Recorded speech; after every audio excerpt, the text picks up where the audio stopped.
Hello guys, Serafina media channel பார்த்துட்ருக்கவங்க எல்லாருக்கும் வணக்கம். நம்ம வீடுகளில் இருக்கக்கூடிய ஒரு பெரிய பிரச்சனை என்னென்னு பார்த்தோன்னா, அந்த மாதிரி பாத்ரூமில் இருக்கக்கூடிய கரைகள் தான். அந்த கரையை போக்குறதுக்கு நம்ம கடைகளில் இருக்கக்கூடிய கெமிக்கல் ப்ராடக்ட்லாம் வாங்கி யூஸ் பண்ணுவோம். அப்படி பண்ணுறதுனால நமக்கு காசு வேஸ்ட்டு தான். ஏன்னா வீட்டில் இருக்கக்கூடிய பொருளை வச்சே நம்ம பாத்ரூமை பளிச்சு நாக்கிடலாம். அது என்னென்னு சொல்லிட்டு வாங்க வீடியோக்குள்ளே போய் தெரிஞ்சுக்கலாம். இப்போ பாருங்கள், பாத்ரூமில் இந்த டைல்ஸில் மேலே எவ்வளோ கரைகள் இருக்குது. கீழேயும் பாருங்கள், ஒரு மாதிரி மஞ்சளாக கரைகளாக ரொம்பவே படிஞ்சிருக்கு. இதை எப்படி க்ளீன் பண்ணலான்னு சொல்லி பார்க்கலாம்.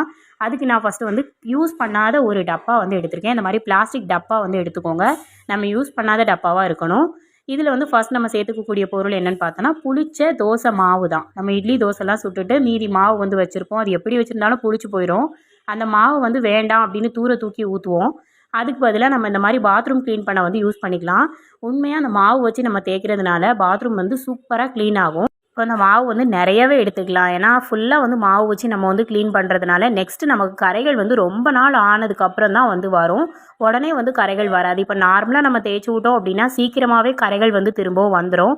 ஆனால் அந்த புளிச்ச மாவு வச்சு நீங்கள் தேய்க்கிறதுனால கரைகள் ரொம்ப சீக்கிரமாகவே வராது. நான் இந்த மாவு நிறைய எடுத்துக்கிறேன். நமக்கு எவ்வளோ தேவையோ அவ்வளோக்கு அவ்வளோ எடுத்துக்கலாம். அவ்வளோ மாவு நம்ம தூர தான் ஊற்ற போகிறோம். அதனால் அவ்வளோ மாவு கூட எடுத்துக்கலாம். அடுத்ததாக இது கூட நம்ம சேர்த்துக்கக்கூடிய பொருள் என்னென்னு பார்த்தோன்னா, கார்த்திகா சீயக்கா பவுடர் தான்.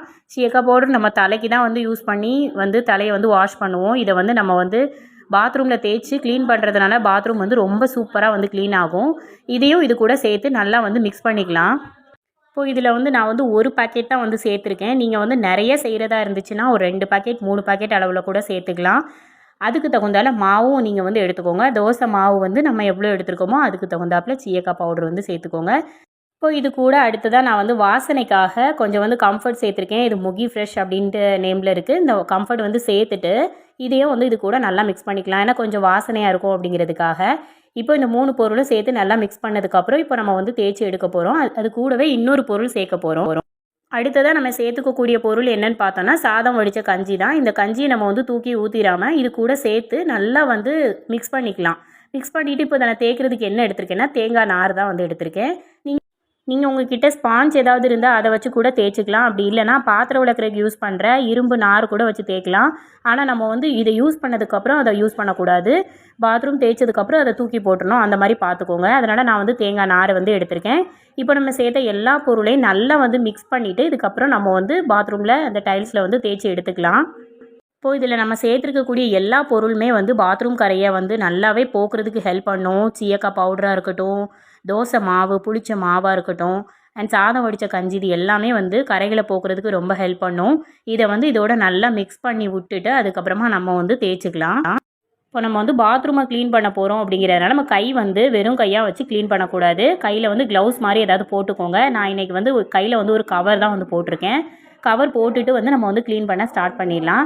கவர் போட்டுட்டு இந்த மாதிரி கவர் போட்டதுனால நம்ம அந்த மாவு அதை அப்படியே கையில் எடுத்துகிட்டு நம்ம டைல்ஸ் இருக்கக்கூடிய இடங்கள்ல தேய்ச்சிக்கலாம். ஃபஸ்ட் நார்மலாகவே தேய்ச்சிட்டு அதுக்கப்புறம் நம்ம தேங்காய் நார் வச்சு தேய்ச்சிக்கலாம்.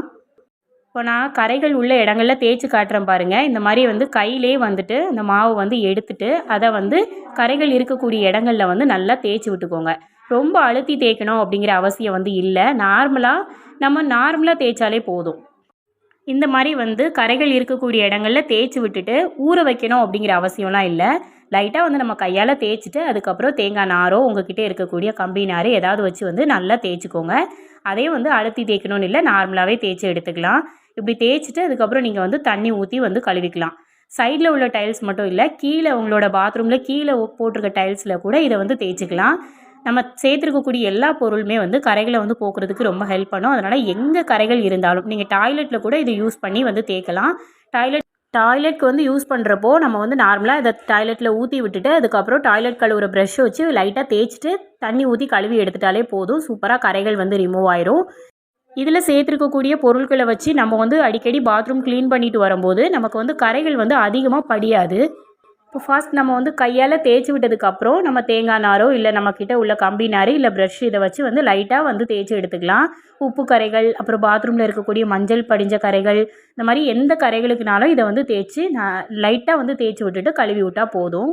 இப்போ நான் கரைகள் இருக்கக்கூடிய இடங்கள்ல எல்லாம் தேய்ச்சி முடிச்சிட்டேன். முடிச்சதுக்கப்புறம் இதை ஊற வைக்கலாம் தேவையில்லை. உடனே தண்ணி ஊற்றி கழுவிக்கலாம். நான் வந்து கரைகள் எங்கெங்கே இருக்கோ எல்லா பக்கமும் தேய்ச்சி வச்சுருக்கேன். தேய்ச்சதுக்கப்புறம் இப்போ நான் தண்ணி ஊற்றி வந்து கழுவி காட்டுறேன் பாருங்கள். நார்மலாக நம்ம தேய்ச்சதுலேயே வந்து கரைகள் எப்படி ரிமூவ் ஆயிருக்கு அப்படின்னு சொல்லிட்டு உங்களுக்கு லைவாகவே வந்து தெரியும். நம்ம வந்து எந்த கெமிக்கலுமே இதில் யூஸ் பண்ணல. எல்லாமே வீட்டில் இருக்கக்கூடிய பொருள் மட்டும்தான். இப்போ நான் வந்து சைடில் டைல்ஸ் மட்டும் வந்து தேய்ச்சிட்டு இந்த மாதிரி கழுவி காட்டுறேன். இப்போ வந்து கீழே டைல்ஸ்லேயும் தேய்ச்சிட்டு அப்புறம் ஃபுல்லாக வந்து கழுவி பார்க்கலாம். இந்த மாதிரி பண்ணும்போது கரைகள் எல்லாமே வந்து சூப்பராக ரிமூவ் ஆகிருக்கும். நீங்கள் ஃபர்ஸ்ட்டு பார்த்ததுக்கும் இப்போ பார்க்குறதுக்கும் வித்தியாசம் வந்து நல்லாவே தெரியும்.